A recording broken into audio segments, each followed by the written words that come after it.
Hello everybody, Tom Ellsworth, and we're here on Case Studies. This is where you can learn things that happen to other companies and apply those things to you and your company today. The company we're going to look at, Dreyers Ice Cream. And there's two takeaways today. The first is you can make a plan and do everything that you said you were going to do or that you wanted to do, but the outcome can be different. And it's how to react to that. And the second thing is, it's kind of along the same lines, setting yourself a charter or a set of foundational principles for your company, whether it's 2 people or 200 people, is the thing that will get you through the tough times of life. Those 2 points may not feel like they're related, but I'm going to show you how they are as we look at Dreyers Ice Cream. First, Dreyers. Who doesn't like ice cream? I love ice cream. What you may not know is Dreyers was founded clear back in 1906.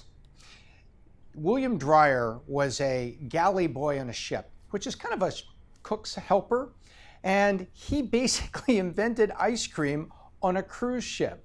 And he served the dessert to the captain and the people that were there, and they said, "This is really good. You know, you should do more with this." And he basically decided, I'm going to do it. And he decided that he was going to make that his American dream. So he founded a company in Oakland, California. It took him about 15 years between that experience on the ship to opening up in Oakland, California, but he did it. And he called it Dreyer's Grand Ice Cream because he called it a grand dessert, and it also happened to be he was on Grand Avenue in Oakland. So as unimaginative as that may seem, that is the origination of Dreyer's Grand Ice Cream. So here he is, 15 years later, making ice cream. It was kind of you might call it a hobby business, but he took it seriously, but it didn't take off. It didn't go necessarily nationwide. He ultimately turned it over to his son and some other key people at the company, and they did that in 1963 as William retired. The next step was they just kind of kept the company going, rolling along until 1977. So it was about 14 years. And then in 1977, they sold it to 2 guys, Gary Rogers and William Cronk. They paid $1 million for that $6 million business that had been around forever. But they saw something about it. They said, look, this is really good ice cream. This is premium stuff. We could go big with this. So it was Gary Rogers and William Cronk that said, we're going to go big. Over the course of the next few years, they thought it was really important to establish a charter of principles and cultures for the company. So one of the first things they did between 1977 and 1981, when they were establishing and getting it off to a good start, they built this thing called grooves. And they called it that because it's kind of a nickname for staying in the groove. And it was a set of principles that would guide the company and guide the employees, because they wanted every employee to know, hey, this is our charter, this is how we'll treat you, this is what we want to be, this is the atmosphere we want to have, and this is what we expect from you. And it was kind of like a 10 commandments of how the company would operate. But it wasn't just a bunch of how-tos, like do this, be on time, ... It was actually more fun because they truly wanted to get a culture out of it. This would turn out to be a good start that was critically important to them. So check some of these things out. I wish I was part of companies early in my career where maybe the founders had done these things for me. Number 1, management is people, so inspire and coach people, don't just command them. Wow, that's really sharp. I like that. Hire smart. No mediocrity allowed. We can't allow mediocre people to come in and influence our current people, and our current people need to know we'll only hire good people to work with them. That's a great philosophy. I appreciate that. We will have respect for the individual. Number 3, we will liberate you from oversight and micromanaging, and we will motivate you to be trusted to get your job done. Number 4, people involvement. It's all about people. It's not about numbers. Numbers will take care of ourselves if we involve our people and they truly understand the job they're doing and how it impacts the rest of the company. Ownership. Own your own job, own your own function. Here's my favorite, number 6. Hoopla! Let's celebrate a little bit when we get something done and we introduce a new flavor or we just meet our monthly goals. Let's make sure that we take time to celebrate. Number 7, train, train, train. Equip people when we hire them, equip people when we promote them, equip people when we get them to the next level. Number 8, this would prove to be key later for the company. Important communications should be face-to-face communication. Whether you're giving feedback or telling them about important messages of the company, do it face-to-face so they can see you. And number 9, let's remember it's an upside-down organization. We're not a triangle going to the top where we celebrate our leadership. Everybody at the bottom of the triangle selling the ice cream, delivering the trucks, they're out there on the front lines face-to-face with customers, face-to-face with the stores, and they know better than we do at the top what's happening. We're a upside-down company, and we want that feedback to come in, good news and bad, very quickly so that we know what's going on, and we will value all those people. And then number 10, ready, fire, aim. It's not to be negligent or to be a little crazy, but it really was to be spontaneous and say, we expect you to make a decision and not just sit around aiming. You're expected to do something. Be careful, use your training, get permission, but sitting around aiming forever and never firing at something or never executing, that doesn't get the company anywhere. So over the next 17 years, there's a 17-year gap here, not really a gap or a continuum, where they grew the company for 17 years. And then in 1998, they were in the middle of a 4-year plan to go big. And they called this the Grand Expansion. And what this Grand Expansion plan was all about is they said, it's time to really go big. And they had grown themselves up to about $600 million in sales by this time. And they said, we need to do more consumer marketing. Let's expand our distribution. Some little interesting super premium delicacy ice creams have been popping up, like Ben & Jerry's and Haagen-Dazs. And they said, we've got all these refrigerated trucks. We've got space on them. Why don't we charge these super elegant ice cream people, the super premium people, why don't we charge them to use our trucks and we could deliver for them? We got space on the truck and we're going to the store, and that super deluxe ice cream in the high category doesn't compete with our great Dreyers ice cream here. So we're not really competing with each other. They're two different types of ice cream. So let's make some money on them. Smart. Also, they ultimately signed Ben & Jerry's for a broad nationwide agreement to do that. And then they said, let's also accelerate some new products. We can see some things like sorbet and ice cream bars that are more and more coming to the forefront. So let's make sure that we follow the market with some great new stuff. They also found a little coffee company named Starbucks, and they started introducing some Starbucks flavored ice cream. The last thing they did is, if you take a look at this, this is the dawn of the internet. And it's the dawn of information systems, and they said, we need to really invest in information systems so that we know our sales every day, every place. So they put all this into place, and they were executing and doing really well with their execution when, guess what? A perfect storm happened in the market.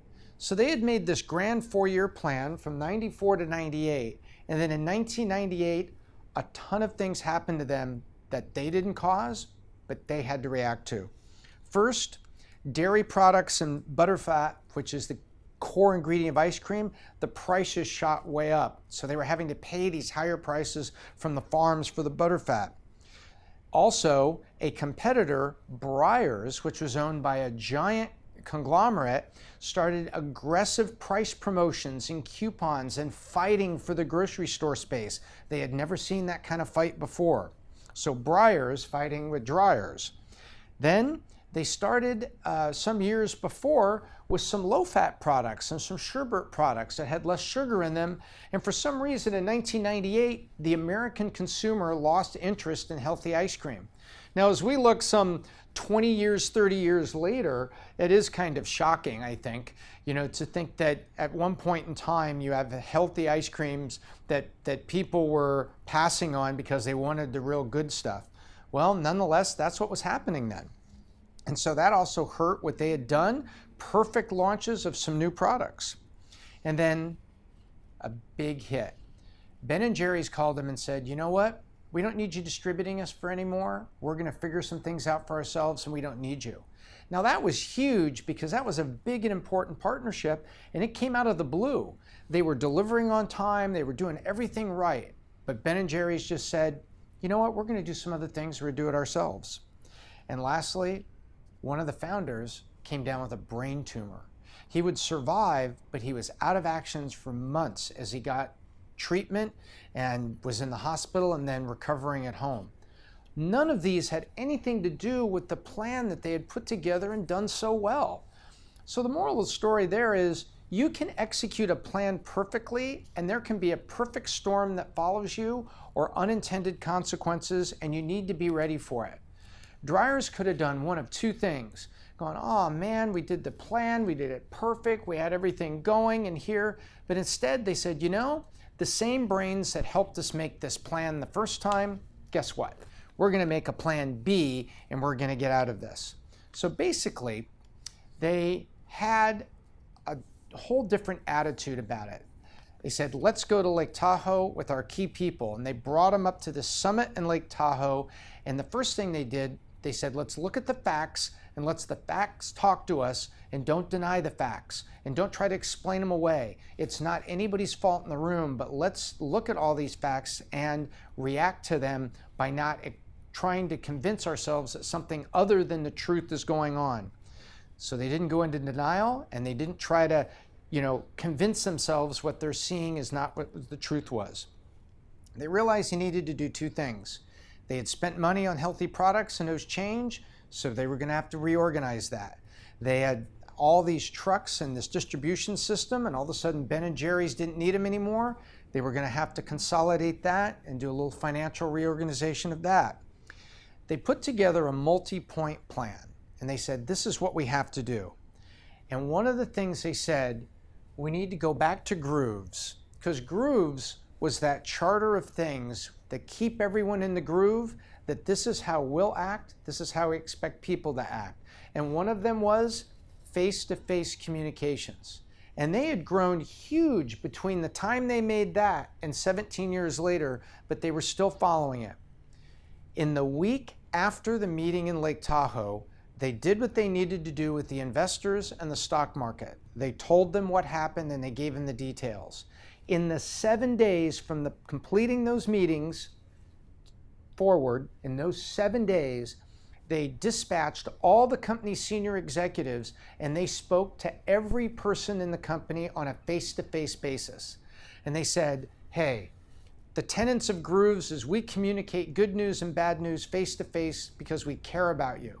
And we're going to tell you what the plan is. And in those 7 days, every person in the company was in a room somewhere face-to-face with an executive where they could ask questions and get straight answers live.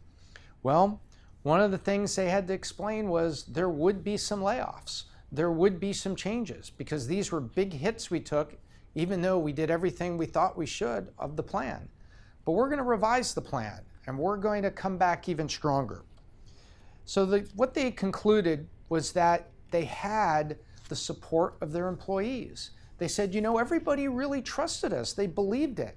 Well, it's because when they set that charter grooves, they stuck to it. And 17 years later, it wasn't just some sign on the wall from the original founding of the company. It was how they lived and operated, and the employees trusted that what was on the wall would be how they were treated, and the owners trusted that that's how the employees would operate as well.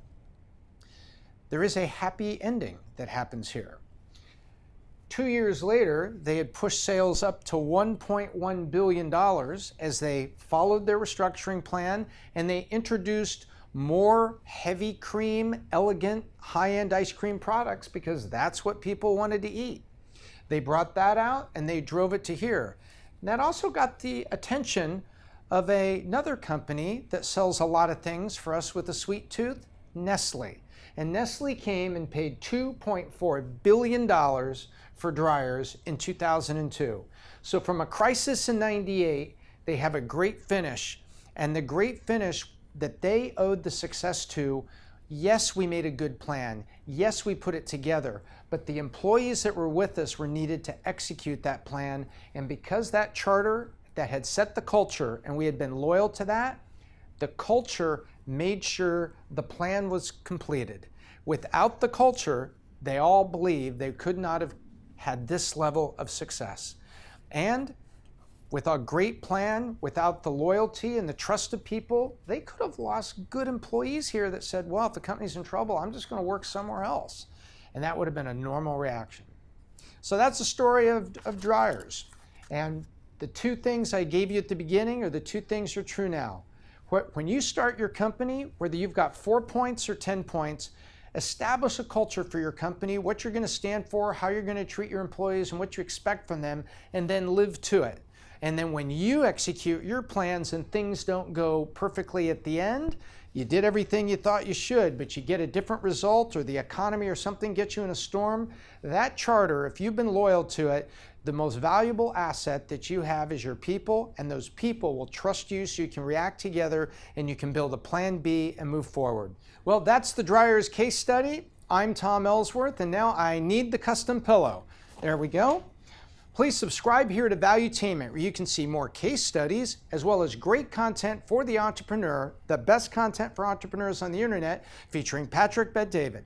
Until next time, I hope I have left you better than I found you.